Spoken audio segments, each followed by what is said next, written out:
And those people are panicking and they're planning on selling. And it's nothing to do with the values of their home. They're very much worried that the Skytrain expansion will.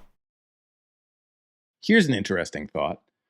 In my local market here of Surrey, BC, there's a big project being done. And that project is the expansion of the Skytrain, or our rapid transit system here, that's barely touched the city, one of the biggest cities and the second biggest city in the province, for like 30 years. It's barely touched that top little north corner. Now it's extending all the way through the heart of Surrey, right out into Langley. So we're finally getting rapid transit. Now, previously on the channel, I want to say this was a year or two ago. If I can find it, it's probably linked up here somewhere. I did a video on the values of real estate in regards to new Skytrain lines and studies that were done and how those values are affected. The realities of that might surprise you, but it's not necessarily what you think. And people often reach out to me, or they were reaching out to me for a long period of time. I want to be near the Skytrain route because of future value.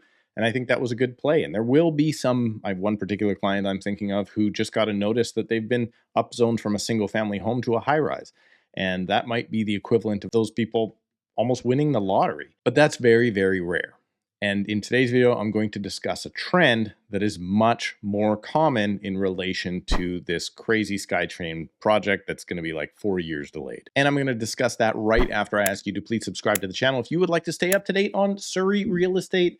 And of course, click the like button to help me get this information out to more people who might not be considering all of the pros or cons of this new Skytrain line and its relation to property values and the surrounding neighborhoods when considering purchasing a home. So thank you so much. I appreciate that. And now I'm just going to rant here, I think. I'm noticing a trend. So as I said, that Skytrain line is coming down from about 140th Street. That's going to be the first stop all the way out into Langley. It's going to end up, I think, somewhere near the casino out in Langley. Basically, it's following the Fraser Highway the entire way. There's going to be something like 8 or 9 new stops. And for the longest time, particularly during the pandemic, I had people reaching out to me, that's the future. I want to be near rapid transit. That's where the density is going to be. They're going to say that values are going to increase there more than anywhere else. Well, in that other video, there was some truth to that, some truth not to that. And really, it had to do more with when the project was announced rather than when the project's completed. So as far as values, I'm probably going to keep that discussion out of what's happening right now. But I have 2 very distinct type of clients that are calling about the Skytrain line. One is people that want to be along the Skytrain line. They view the future, particularly in investment properties, being near transit. Now, personally, that's not what I prefer. I prefer an investment property that's further away from things, because generally speaking, if you have a tenant that also has a car, doesn't rely on the train, you get a better quality tenant. They have higher incomes, they have a car, all those things.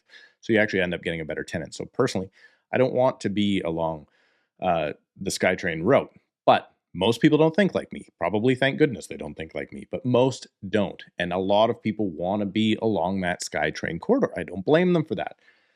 Lots of people coming, especially right now. There's so many people immigrating here that have no plans to even have a vehicle. They want to be on the train. They want to be on the buses. The drive around Surrey right now, you're going to see bus stops jammed with people nonstop. There are so many people that have come forward and students that have come. Transit is going to be the future with all the overcrowding that we have. I get it. So there is maybe possible potential there. But then I have the other set of clients. I have an amazing amount of clients that live in Fleetwood, that live in Clayton Heights, all the way along the new corridor for the Skytrain, down Fraser Highway. Within, I want to say, a kilometer either way, probably within 500 meters either way of Fraser Highway. And those people are panicking.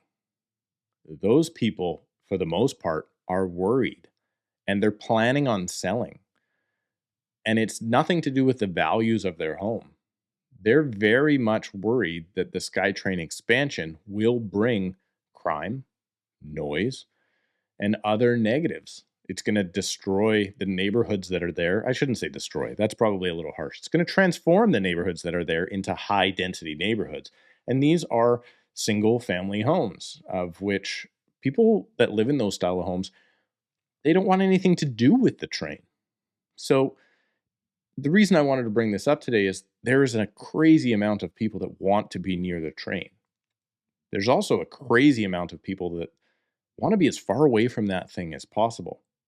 And I think that's probably why the actual values don't change as much as you might think. So if you're looking to buy an investment property and your whole thing is, I want to get a foreign student close to the train, get a new to Canada worker that has to commute downtown, I think that needs to then be, I guess, the value that you're trying to provide. And you shouldn't be looking for this crazy growth because there's just as many people, if not more, trying to run in the other direction. Now, the big elephant in the room there is, yeah, if you do win the lottery by, for instance, having a single family home rezoned into high rise, sure. But all of that has already been planned. All of that's already been done. If that's your plan, you're kind of late to the party. And that's something to consider as well. And then there's the other side of it.